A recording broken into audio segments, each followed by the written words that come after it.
Hello, and you are listening to EcoJustice Radio on KPFK Los Angeles and KPFT Houston. A project of SoCal 350 Climate Action, our show presents environmental and climate stories from a social justice frame, featuring voices not necessarily heard on mainstream media. EcoJustice Radio acknowledges that we record the show on the traditional territory of the Tongva and all of their relatives. Welcome, I am Jessica Aldridge. On today's show, 30 Days of Wearing My Trash, I will be interviewing Rob Greenfield. Rob is an activist and humanitarian dedicated to leading the way to a more sustainable and just world.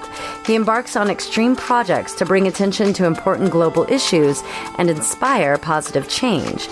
In a time when many feel disempowered, he believes that our actions really do matter and that as individuals and communities, we have the power to improve the world around us.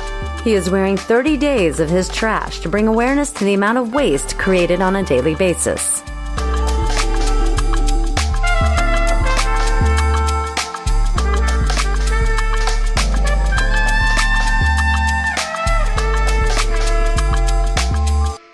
Each U.S. resident creates an average of 4.5 to 4.9 pounds of trash per day. For many, once it's in the garbage can, it's out of sight, out of mind. However, what if we lived our daily lives walking around with the waste that we created, not throwing it into the trash or recycling can, but having to carry our waste with us wherever we go? Would this change our perception? For 30 days, Rob Greenfield has been doing just that, wearing a suit that holds the waste he creates on a daily basis. He has set out to walk the streets in his suit to bring awareness to the amount of trash people create, inspire others to reduce, reuse, repair, refill, recycle, and of course, let's not forget, food scraps, rot. His message is also one of rethinking, change the system that has made plastic ubiquitous and also encourages a throwaway mentality.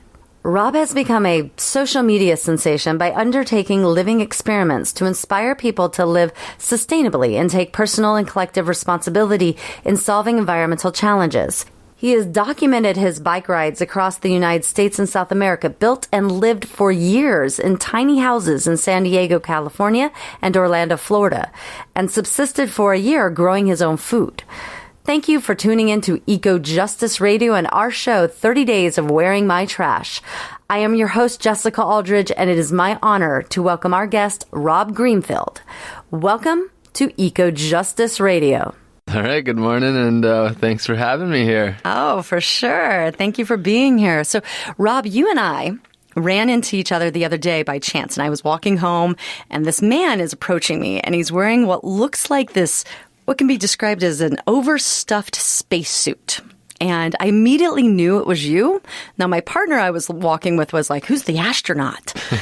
Trashtronaut. This trashtronaut, right? To which I responded, yeah, astronaut filled with trash. Exactly. So part of what you do in your activism is so incredibly visual, and we're a radio show. You know, you're wearing your 30 days of trash, and this show is very audio-based. Mm-hmm. So put into words, what does your suit look like? How does it hold all of this trash? And why do you choose to wear over 70 pounds of trash in 30 days? Sure. Yes. So the idea of this campaign is that for most people, trash is out of sight, out of mind. We throw it in the garbage can. The garbage truck comes and takes it away, and we never have to think about it. Our systems are designed so that things can be out of sight, out of mind. So what I decided to do was for 1 month, I would wear every single piece of trash that I personally created while living like the average person, so that I could create a visual that shows just how much the trash of one person adds up, and people could see it and they could say, wow, is that what it would look like if I held on to all of my trash for a month? So what it looks like, I had a specially designed suit with clear pockets that are expandable, because what I did is every day I added every piece of trash that I created for the last month. And so it's heavy-duty clear pockets that are all sewn into a jacket and pants that are heavy-duty, because it takes some design to be able to hold on to over 70 pounds of trash. And so inside of it, there's a backpack frame that can distribute the weight. And each day I got a little bit bigger for the last month. And by the end, people call me the trashtronaut or the trash former, the trash man. And basically, I'm just a walking billboard of consumerism. Everywhere I go, people can see the truth behind our trash. Yeah. And the idea was to really create a visual where everywhere I go, I would be really having this shocking visual that shows how much our trash adds up. It was definitely a shocking visual. I mean, I could see you far down the street, and you had people following you that were strangers that you had just met. This one individual was like, I still got questions for this guy. And I was following, wanting, and I'm sure that's like normal for you. In this suit, it also includes recyclables, right? But food scraps, food waste is such a huge component of what's going into our landfill and what we waste on the daily basis. How do you account for the wasted food scraps? Yeah, so my goal through this project, as you said, is to create a visual example, and I did not want to create a smelly example of our waste because I didn't want to scare people away. So what I did with food waste, because the average person wastes something like a quarter to a third of all of the food that they purchase. So it's a huge amount of our trash, but I didn't want to wear it because I didn't want to be this walking smelly garbage pile. So what I did is at the end of each day, I would just weigh the amount of food waste, and then I would replace it with bags of dry rice. So 1 pound bags. And I ended up with 20. So there's 20 pounds of dry rice and noodles in the suit, which represents the food that I had wasted. Oh my gosh, that's extremely heavy. I mean, the whole suit sounds incredibly heavy, but yeah. Let's continue talking about the suit. How heavy is it? And how often do you wear this? You were saying that it doesn't smell, yes. I think. Yeah, so as far as smell goes, besides replacing the food waste with dry rice, I also clean everything before adding it. As much as I like the idea of like just having it be a little more authentic in that it's dirty, that just wouldn't work because during this month I was living like the average person. I was wearing it everywhere I went, whether I was going to grocery shopping or to a restaurant or to a friend's house or just out and about.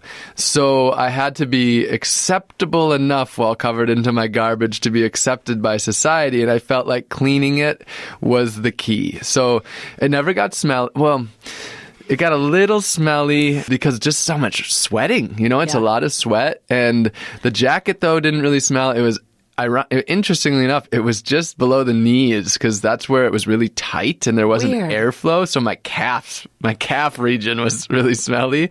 But fortunately, I just doused it in lavender essential oil every day. And I never had a single comment over the last 30 days of someone saying you're smelly. And in fact, many people were like, oh, wow, you don't smell. Yeah, why don't you smell? Yeah. Exactly. So the rule was I had to wear it everywhere that I went, and I took it off at home. So people always ask, did you sleep in it? Originally, when I conceived this idea, that was the thought, is that I would wear it like the entire 30 days, because one of the inspirations for this was watching Morgan Spurlock's Super Size Me, where he ate just McDonald's for 30 days. And that's where I came up with Trash Me. And the idea was, okay, this documentary, this campaign reached millions of people and got so many people to question fast food. How can I adjust that to being, waking people up about an environmental issue like our waste, which is ultimately tied much more deeply to consumerism and capitalism. And so originally the plan was like not even taking it off at home. But then I quickly realized that would just be too much, and I wouldn't get enough sleep and getting out to be able to be sharing the message. So basically, as soon as I got home, I would take it off, and then also after a couple weeks, I could no longer fit into cars with it on, so I took it off to get into cars as well. Oh, that makes sense. So outside of your 30-day campaign of wearing trash, you say that you try to avoid a lot of packaged food and single-use disposables, but for this campaign in particular, that's not the case. Why is that, and why do you feel that's important? Yeah, well, my goal over the last decade has been to create as little garbage as possible, and I go to extreme measures often to do that, or what other people would consider to be extreme. So if I was just living my typical life, there wouldn't really be a visual. There wouldn't be this message that I'm trying to create. So what I decided is just to basically float along in the breeze of consumerism for the month.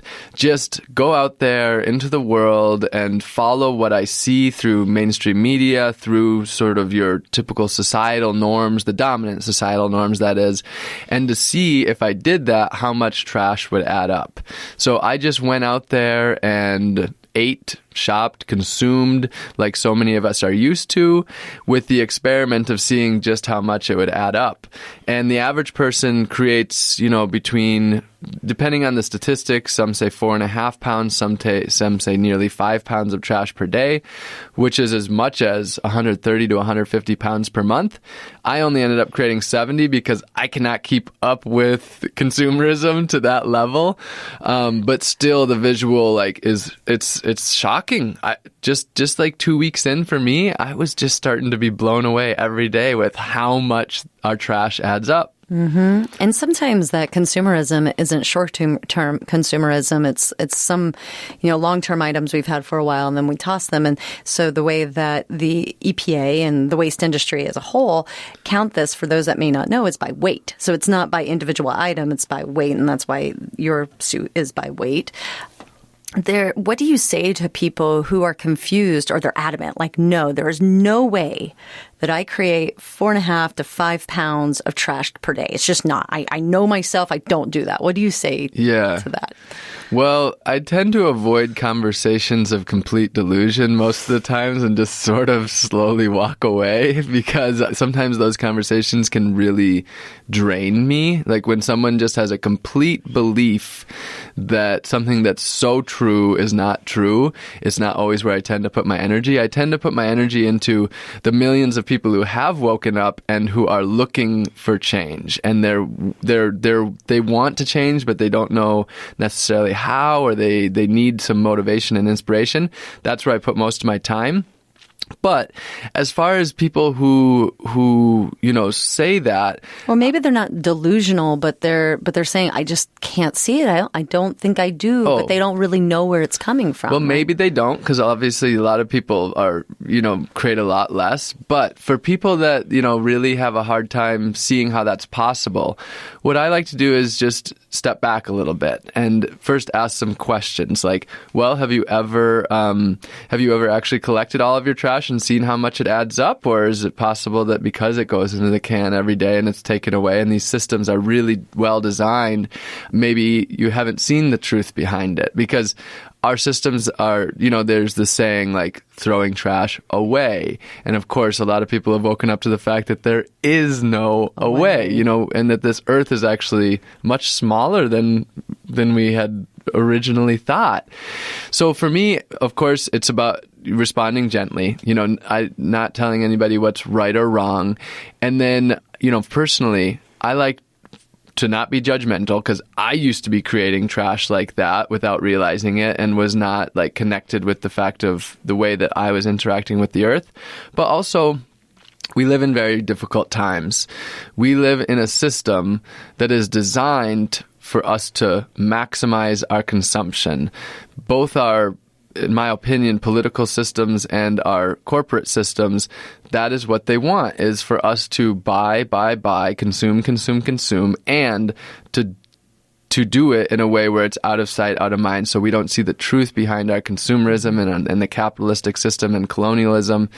And so I'm very understanding when people don't know, because we're going up against a lot. Just to know the truth behind our actions requires us to go against, the grain of society and corporate and political agendas. So it's about, that's the idea of the trash suit, is this visual is shocking in a way where it can shock people out of this out of sight, out of mind mindset, and get people to start questioning critically, because that's where it starts. That's where enlightenment starts, with critical questioning of our systems and our societies. Exactly. And to go back on the 4.5 pounds, we'll say 4.5 pounds. of waste per person per day. As we said, it seems like a lot. It's kind of unbelievable at times that we would even create that. But at the same time, there's also a lot of waste that's being created, what is called upstream for a product. So upstream meaning the downstream is what we have in front of us. It's what we're going to dispose of. It's how it has to be. The, waste hauler comes and takes it, and it somehow gets processed or recycled or composted or landfilled. That's the downstream. And then we have the upstream, which is when the product's resources are extracted and then they're, extruded and developed, and they're turned into a new product, and that product is transported, and then, before it even gets to the consumer level. So that upstream actually has a lot of waste associated to it as well. So we're not just creating waste when we have our coffee cup that we got in the morning. That's one piece of waste that's going to be disposed. But then there is all this waste that's associated to that coffee cup, that coffee, everything that went into it upstream. So what is that number? Yeah, that's the big picture that we so often don't see. And so as I'm like bumbling down the streets covered in 70 pounds of garbage, that's what I want people to be thinking, is that trash chute is just the tip of the iceberg of what's actually going on behind the scenes of that. And so one of my favorite resources that was part of my awakening 10 years ago is the Story of Stuff project. And in that, Annie Leonard says that for every garbage can that we put on the curb, 30 to 70 garbage cans of waste are created up the production line. So imagine I was wearing 70 pounds of garbage from a month of consumerism. And the truth behind that would be something along the lines of that's 2,100 plus pounds of waste, which would be physically impossible to move around. I would be just crushed underneath of it.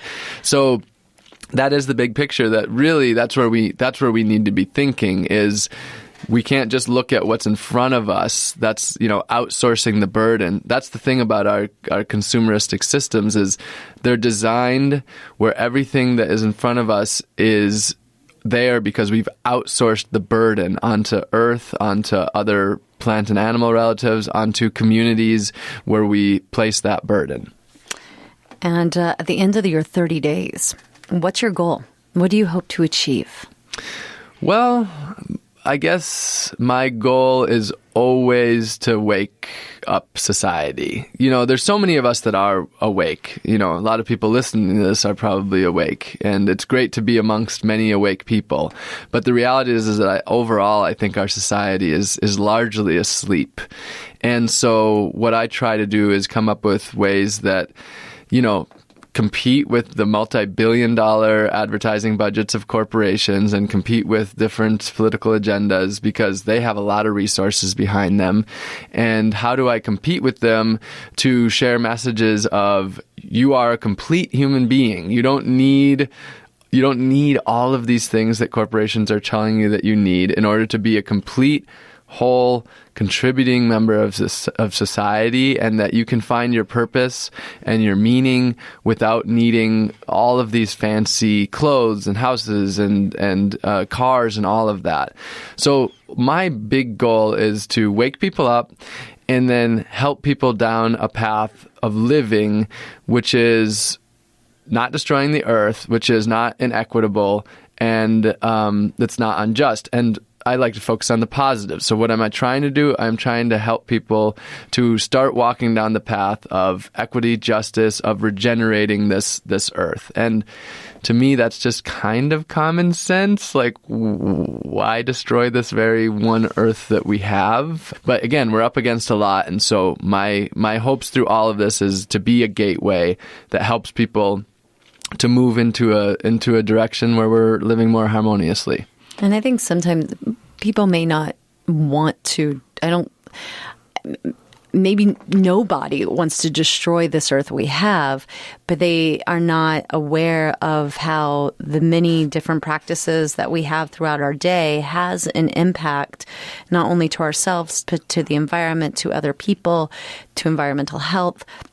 So when your 30 days is up, or even during your 30 days, you have the message that you're trying to get across to people so that they can absorb that they can take that back into their daily life?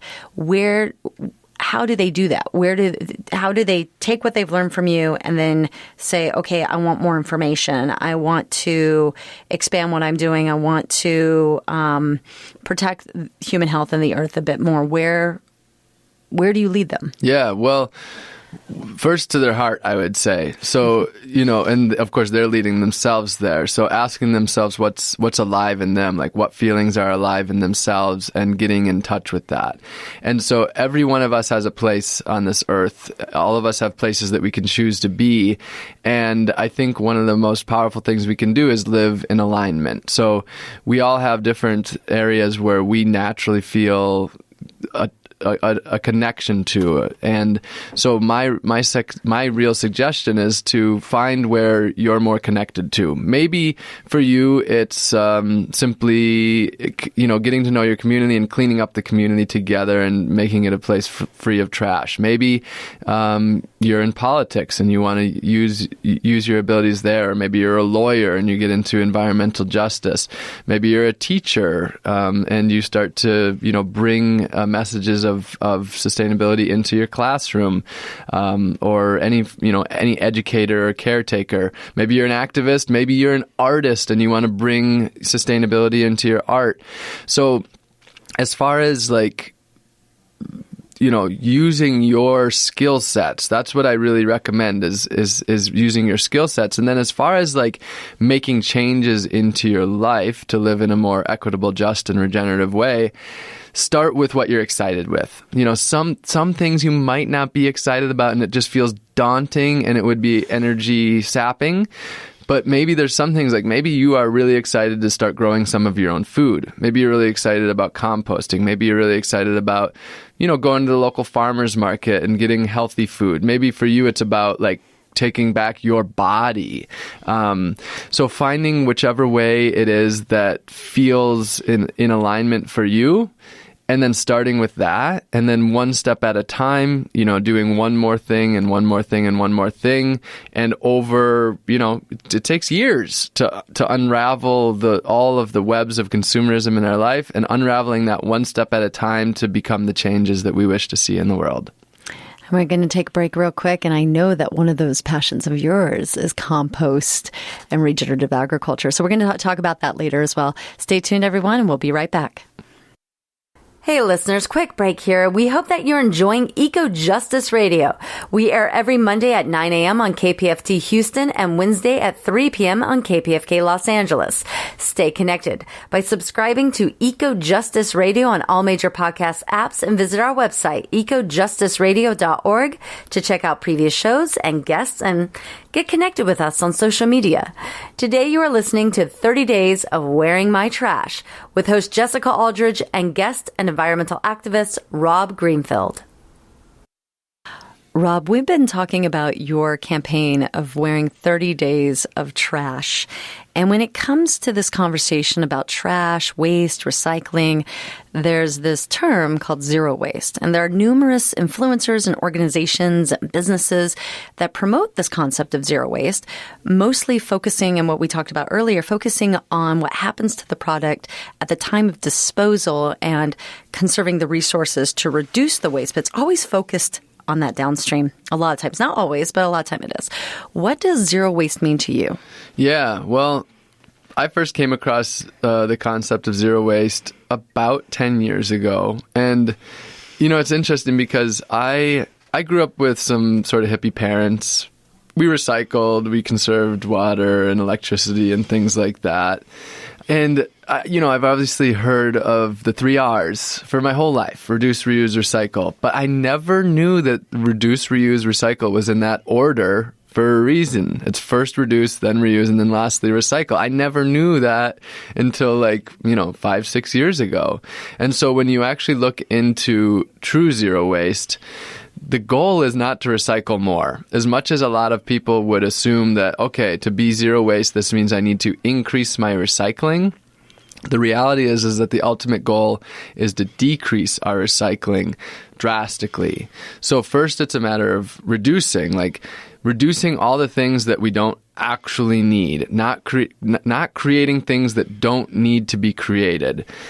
And then it's reusing. So, for example, if we're putting out products in plastic bottles, not recycling, that'd be the next step, but instead keeping those those glass bottles in existence and just continuing to refill them. That would be reusing them. Because think about it.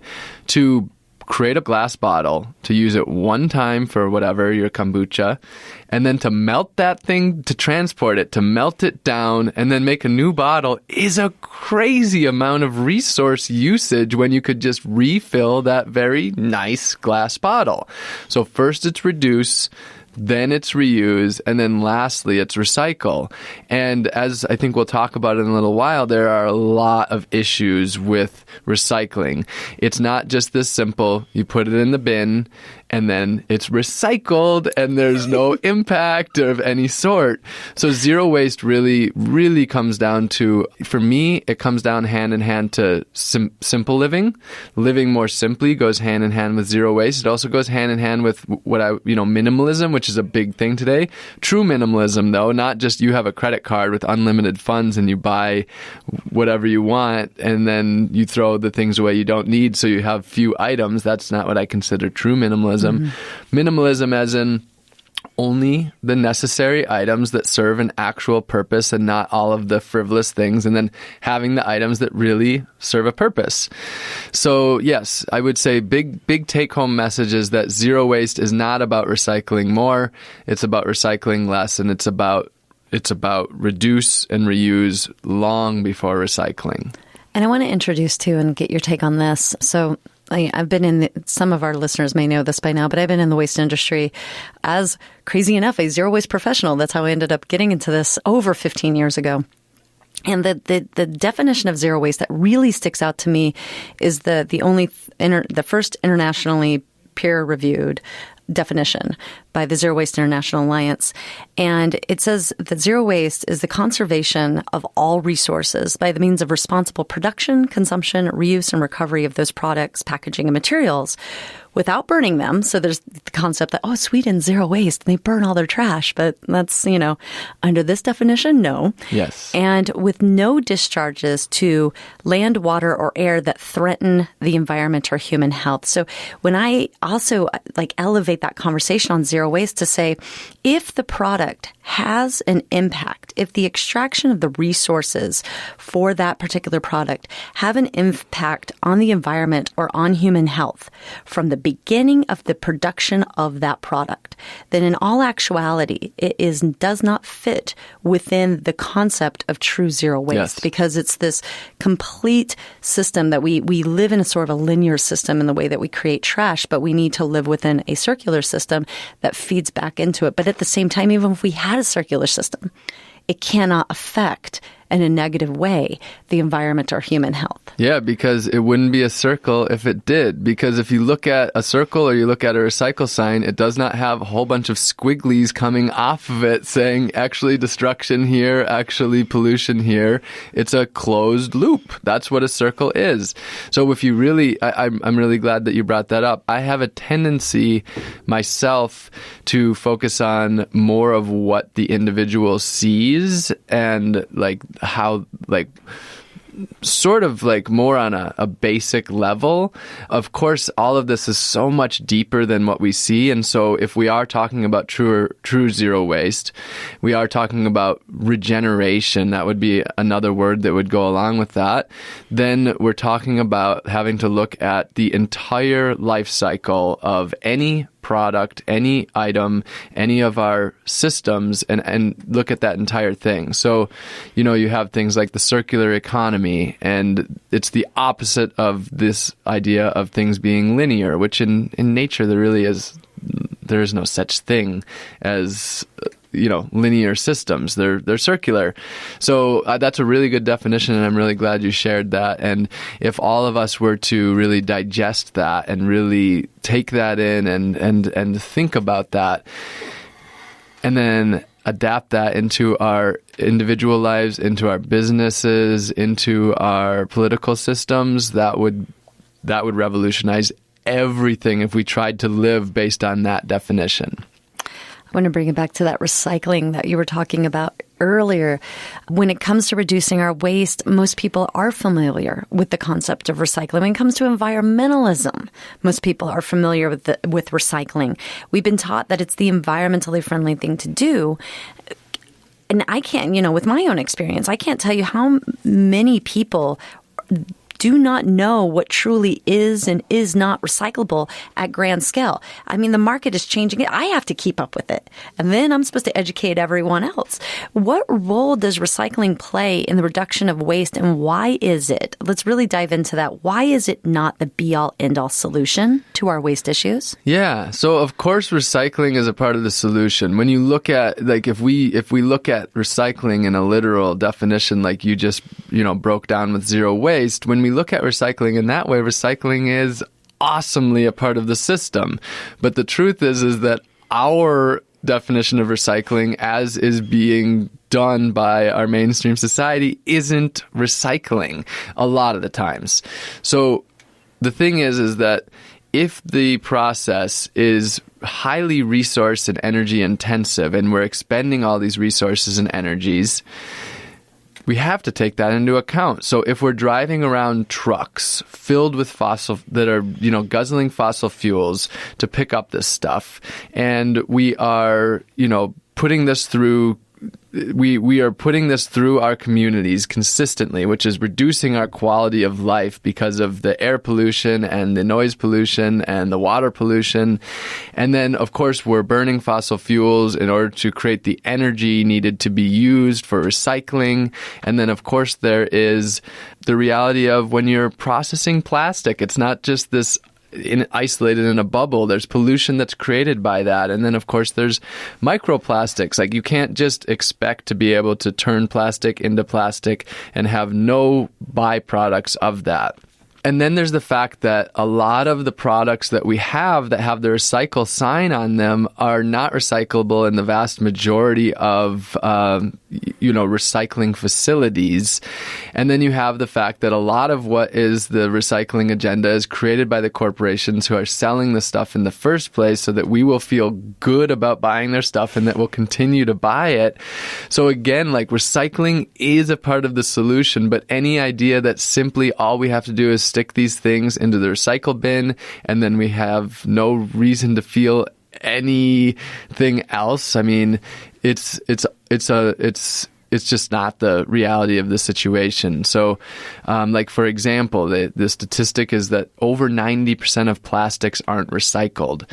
And it's to the point where you can kind of count on that it's less likely that plastic is actually being recycled than it actually is. And we're consuming so much plastic as part of our waste stream. And I mean, it's important to point out that the extraction, if we recycle our products, the extractive nature of using resources is going to go down. Hopefully, that's what it's supposed to do, and that the energy resource intensity, that the impacts to the frontline communities are supposed to, in theory, go down if we recycle more. However, we're in a system that we're telling people recycle more, put the recycled product into our products, but then virgin product is cheaper. To the resin for virgin product, be it plastic, paper, whatever, is cheaper to get than it is to get the recycle. So we're still pushing this virgin economy, not supporting the recycling economy, at the same time we're supporting the reuse and durable economy, so we don't have to recycle as much. And so in essence, the whole theory is that the resource extraction and that the energy use is supposed to come down if the system were working correctly. And as you pointed out in the capitalist model, that is not what's happening. And so with the plastic, saying that over 90% of our plastics are not recycled in the United States, people for plastic most of the time think it's their single-use plastic. And there is a lot of single-use plastic, like water bottles. As I said before, our figures are based on tonnage. And so with a water bottle, for example, those are usually recycled. In many places, they're usually recycled. It's not the water bottles we're seeing that are ending up in the landfill as much. Now, we consume a lot of water, 3 million bottles of water an hour. That is just insane. And the social environmental justice issues that come with that, that's a whole other conversation. But the amount of plastic that's going to a landfill, which is 18.5%. Why is that number so high? Is it all the single-use plastic, or is it because we are surrounded by an immense amount of plastic on our daily lives and we just don't see it? Yeah, I mean, the reality is that plastic is deeply ingrained into our lives in so many ways that we don't actually see it. And so whenever you have systems that are highly pervasive into all of our actions, there's going to be so many ways in which that we don't see the reality behind that, because how can we expect in any given day to be observing every single thing that we're doing? We live in these deeply globalized, industrialized systems where it would drive us crazy to try to understand every single thing. So I don't know all the details behind where, which of our plastics are and are not recycled or anything like that. But, for me, one of my goals is to reduce plastic in my life. And one of the reasons for that is just because I find my quality of life to be so much better without plastic, and instead natural materials that are connected to the earth, whether it's glass or wood or metal. And it's both increases my quality of life drastically, and then it's part of a system that is, far less destructive. Because even if that glass bottle makes it into the ocean, it's not releasing toxins or poisons, and eventually it could turn back into sand. And even if it doesn't, if fish are swimming around, going in and out of that glass bottle and some corals growing on it, it's not destroying the earth in the way that microplastics break down and then enter back into our food systems. And into our bodies. Yeah, I think a lot of people don't realize, just even looking around at the studio right now, my computer's plastic. My clothes have plastic in them. The chairs we're sitting on, plastic. The walls are plastic. The equipment in here is plastic. The paint on the wall is plastic. We're inundated with this. And so it's not just the single-use products. It's our cars and our phones and it's all of it. It's just, And all of that plastic is ultimately fossil fuels, petroleum byproducts. And so for me personally, I would prefer not to be surrounded by the products of a huge industrial system that are all extraction from the earth. And I think sometimes people aren't always able to describe exactly why they feel a certain way. They're not always able to put words to, there's a huge movement of people who are trying to live plastic free, and they can't always put the words behind exactly why they want to do it. And you're going to have then doubters that are you don't know what you're talking about, because they're not able to vocalize it.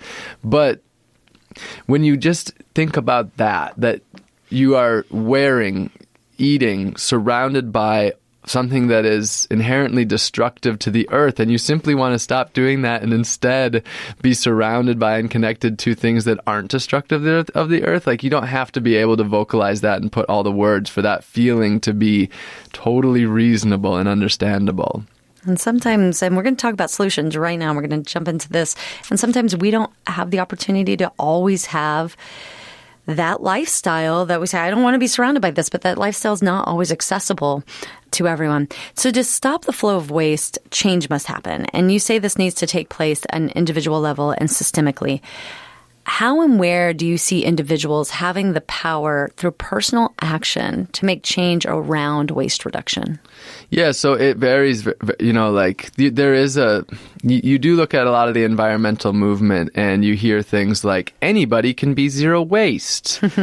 And I have to say that I was misinformed myself earlier on, growing up in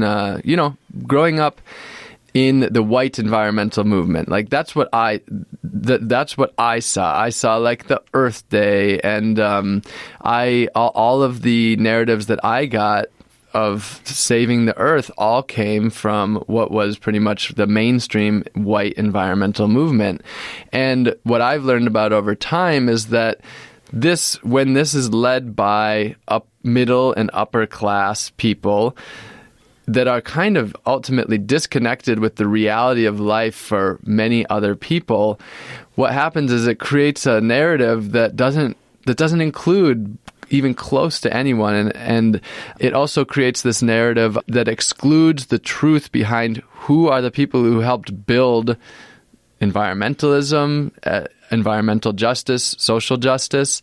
And so, unfortunately, a lot of the environmental movement today is still led by that like middle and upper class, largely white demographic of people. And unfortunately, a lot of them live in sort of their own bubbles and haven't seen the reality behind the destruction of our system and how it disproportionately affects different communities, especially communities of color and especially lower income communities. And for example, they've never actually been to a landfill or recycling facility, where we're getting our oil and resources, and how these are highly disproportionately in, as people say, frontline communities, generally communities of color.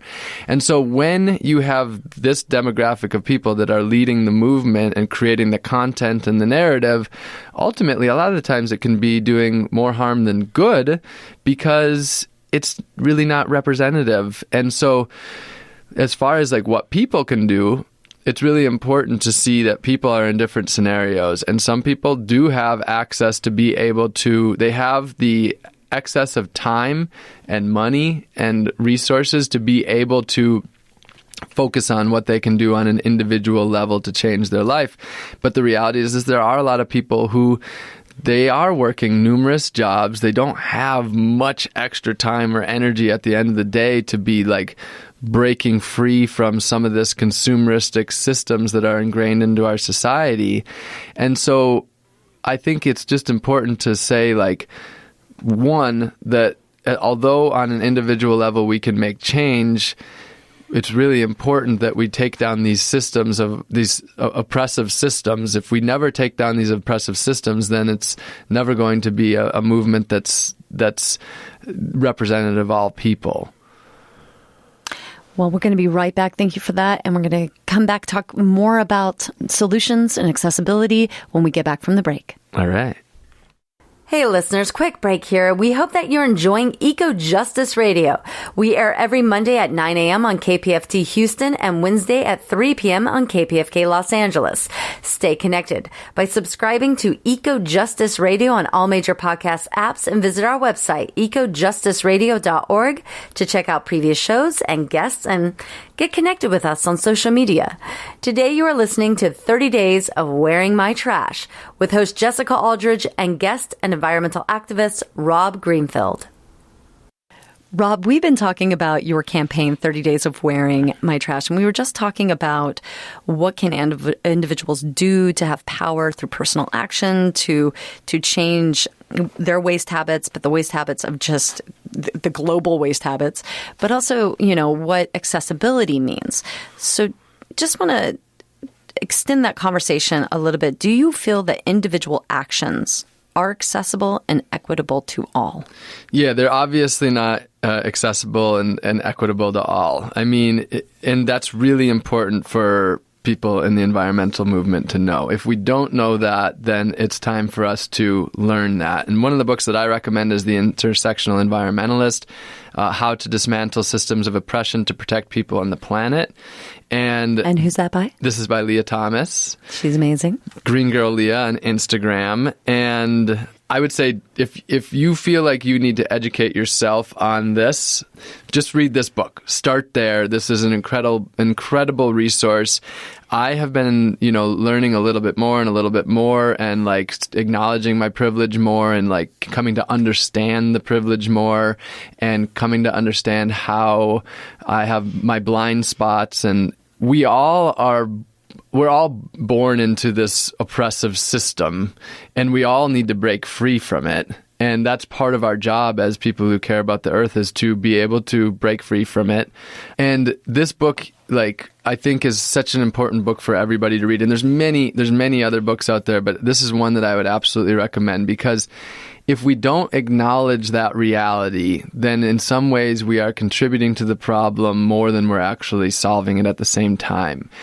I think one of the most important things, as far as systemic change is absolutely a must. I believe that we need both top-down and bottom-up change at the same time. I don't believe top-down is ever going to happen without bottom-up happening as well. I think people need to be demanding this change. Otherwise, the corporations and the governments are largely in a place of security, and things are going in many ways how they would like them to be. So they're not just going to, in my opinion, change them unless that's a demand. So that's where we need to be demanding that. But at the same time, my belief is that simply demanding it is not powerful enough. My belief is that we need to become empowered people. We need to become empowered individuals. And we do that by taking back our power. And I think we can take back our power by truly knowing deeply inside of us that we don't need these corporations to meet our basic needs. We can learn where our food comes from. We can start to grow some of our own food. We can connect with the plants that we share this earth with. We can learn how to forage. We can start composting. We can, start using reusable items and ditching all these consumer disposable items that corporations are sucking our money and our energy out of us with. And so I truly believe that as we personally become this change and we empower ourselves, it's not just about these individual changes. Those are meaningful, but the most meaningful part of all is that we become empowered. And that is something for the governments and the corporations to fear, is truly empowered people. I want to talk about that. So I want to talk about this concept of extended producer responsibility, which is part of product stewardship. And it's this concept that businesses are mandated in the least to take responsibility for the disposal, this post-consumer management of the product that they create. And businesses, as you said, they're part of this whole system. We're not without their responsibility. What do you believe is the role of businesses and corporations in creating and influencing larger systemic change? And I think you just answered this. Do you think it can happen without governmental regulation? So my thought is that businesses play a huge level of responsibility. What you just described about businesses actually taking responsibility for their products and services from beginning to end is so ridiculously reasonable, rational, logical, but so outside of our current system. But that would be... They say it's going to be too expensive for the consumer, and why would we put that burden on the consumer? Yeah, that's the type of stuff that's being passed around, that sort of thought. But capitalist mentality. Yeah, so my answer is absolutely, that's true. We're talking true solutions here. So, again, one of my favorite organizations is the Story of Stuff Project, because everything that they put out, they're focused on the roots of our problems and true solutions. And businesses taking responsibility for their products and services from beginning to end is absolutely a part of the solution. And one of my early inspirations was reading The Responsible Company by Yvon Chouinard, the founder of Patagonia. And for sure, they're not perfect by any means, but that was like one of my first awakenings to how businesses can actually be much more responsible. That's another book that I would definitely recommend reading. And so as far as can we achieve equity, justice, regeneration without corporations and governments? No. I mean, they control so much, and it can't be done without both people and businesses and corporations. One thing I like to say is that corporations are made up by people. Governments are made up by people. These are all just people. So ultimately, it all is dependent upon people. As far as my beliefs on regulations, I'm definitely an advocate for creating regulations that actually represent the people, that actually create equity and justice and regenerate our earth. I'm absolutely for it. It's not my main way of going. It's not my form of activism and not my way of going about change. But it's absolutely a part of it. And I think businesses, in my opinion, time and time again, some, have shown that they can go down a product stewardship mentality in how they are supporting our consumers with the waste that they're receiving. But many usually are not great at regulating themselves, or they greenwash by saying, in 2030, 2040, 2050, we're going to do X, Y, and Z, but no one's going to follow up with them in 2040. Or it's good, we couldn't do it, but now we're going to do it different. And so they make themselves look good, but at the same time, they're really not putting out there the processes that we truly need in order to have an equitable environment. It's outside of regulating manufacturing and businesses. Do you find that there are some governmental practices that have been working? even if you're completely anti-government, there's no way around saying that some of the things that we've done, some of the things that people have fought for, have successfully implemented change that has been extremely meaningful change in society. Has it ever been enough? No. It's obvious that we're in a place where it's never been enough. We are exploiting this earth. People are being exploited. The millions of animals and plants that we share this earth with are being exploited.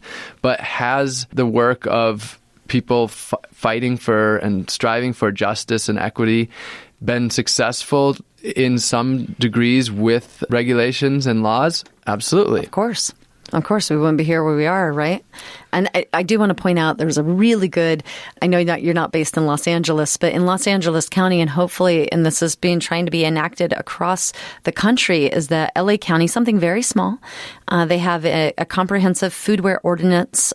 Those that worked on the campaign, we would probably say it's not small because we've been working on it for almost 15 years, but to eliminate single-use plastic at local restaurants in Los Angeles County unincorporated areas. And they're going to be banning single-use food serviceware that is not compostable or recyclable, and truly compostable or recyclable within the system. They're banning expanded polystyrene products, that's foam, and they're requiring reusables for full services and dine-in eateries. So these wins happen. Yeah. And I just want to point out, because we need that positivity, right? This is happening in order to support the reduction of waste and help us with forced consumerism that's happening. Explain what you feel systemic change would look like. For me, the current system, we can't continue this. If we're actually talking about, let's talk about, like, you brought up zero waste, and then you used an actual, like, definition, and we talked about recycling, and we're talking about, like, true recycling. And if we're actually talking about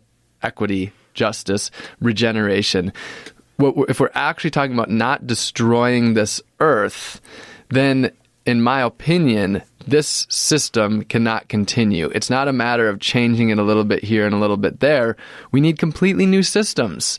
We need systems that are completely circular, systems that take into account all the ways that we're interacting with the earth.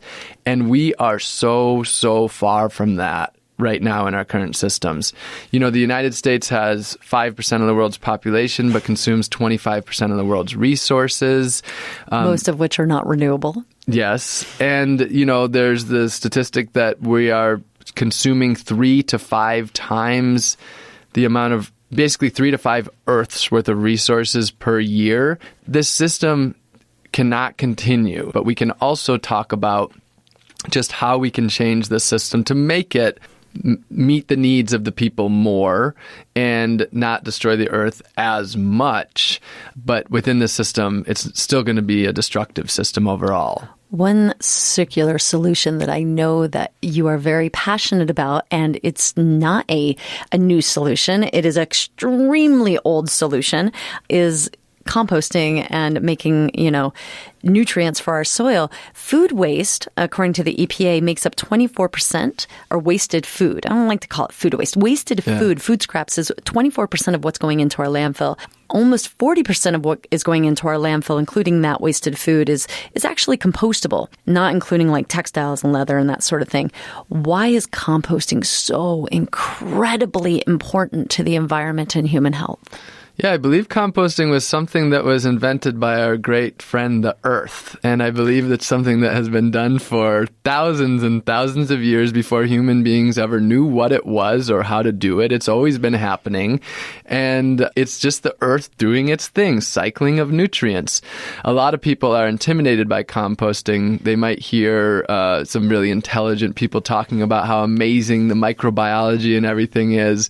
But the reality is that all you have to do to compost is take your food scraps, take your yard scraps, put them into a pile, and the earth will do most of the work. It's mostly us just stepping aside and letting the earth do the work for the most part. First recycler ever, Mother Earth. Mother Earth. So, interestingly enough, one of the world's greatest problems, wasting of food, is also one of the world's greatest solutions, turning that food waste, that wasted food, into nutritious soil, and then growing more food with it. So composting, is a part of the solution both on an individual level and a systemic level. On an individual level, we can start composting in our own backyards. If we don't have a yard, we can find a community garden where we can compost. We can, if we don't have that, maybe find a friend who has a yard and build a compost bin there. We can guerrilla compost in an abandoned lot. There are so many ways that as individuals we can start composting. That can be small community compost programs like LA Compost here, or something where we just start a little program in our own communities to help people compost. And then you have massive citywide, municipality-wide composting where we're creating systems where people are putting their wasted food out just like you would put your garbage can out, but instead it goes into its own bin, and then that is composted in large facilities. Some are indoor, some are outdoor, and turning that into soil. So, the thing about food, one thing, of course, a lot of people don't know is that when we put wasted food into the landfill, it doesn't compost in the landfill. It doesn't go back to the earth. It's stuck there, emitting methane and other greenhouse gases. And third largest source of human-related methane emissions comes from our landfills, and it's coming from the decomposition of those organics. And so there you have it. It's one of the world's greatest problems, and we can turn it into the solution. In permaculture, there's a saying, and that is, the problem is the solution. And that's one of the reasons I'm so incredibly passionate about food waste and composting, because food waste is one of the big sources of food insecurity. It's one of the greatest sources of pillaging our Earth's natural resources. When we waste a third of our food globally, we waste all of the water, the pesticides, herbicides, fungicides, the labor. When people spraying the strawberries that we buy have higher rates of cancer and respiratory disease, we're wasting the life of human beings when we're wasting food. We're wasting all of this. And so reducing our food waste first, of course, composting everything that we can, turning that back into regenerative systems of growing food, we have just turned the world's greatest problem into one of the world's greatest problems into one of the greatest solutions. And that is something to be very excited about. And the power to compost is in our hands by partnering with Earth. Yeah, and with some of the things that I want to point out too with compost is that we create more resilient plants. We don't need as many herbicides, pesticides. We create water retention situations, so you don't have the runoff. You don't have landslides, in the way that you would see unhealthy soil might have. These herbicides, these pesticides have large amounts of oil in them as well. They're very toxic. The United States gets 9% of its fertilizers from Russia and overseas, and in these areas where we're now saying we're going to have sanctions. And so then you start seeing people say, well, the fertilizer cost is going to go up. Well, you know what? How about we just compost more? How about we not need to stick this type of material on our soil? And you're seeing in my industry, being in the waste industry, this desire for compost is now going up because it's the ability to get fertilizer and the expense of fertilizer is so much more now.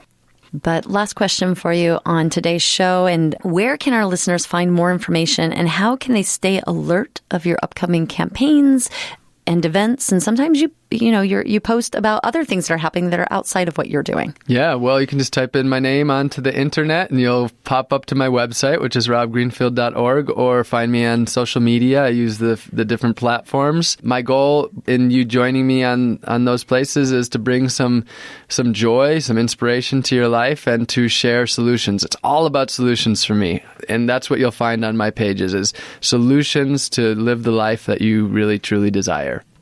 Well, Rob Greenfield, it has been a pleasure to have you in studio today. Thank you so much for spending your day with us, and thank you for what you're doing. All right. It's my pleasure. Thank you as well. Thank you. Hey, listeners, if you want to check out an extended recording of this show, go to wherever you stream your podcasts or our website, EcoJusticeRadio.org. This has been EcoJustice Radio and our show 30 Days of Wearing My Trash. Thank you to our guest, Rob Greenfield, and thank you to our listeners for joining us. Please connect with us on social media at EcoJustice Radio, SoCal 350, and Adventures in Waste. If you like what you heard and you want others to be informed, you know what to do. Subscribe to our podcast, post the episodes, and share the important message of our guests.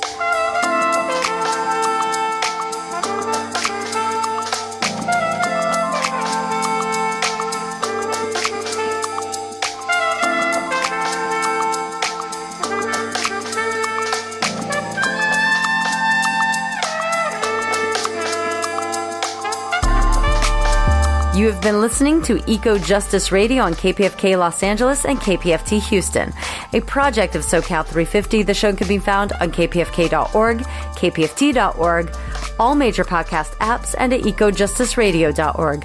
Created by Mark and JP Morse, executive producer Jack Ite, producer and co-host Jessica Aldridge, co-host Carrie Kim, and engineer and original music by Blake Quake Beats. And until next time, remember, the power is yours.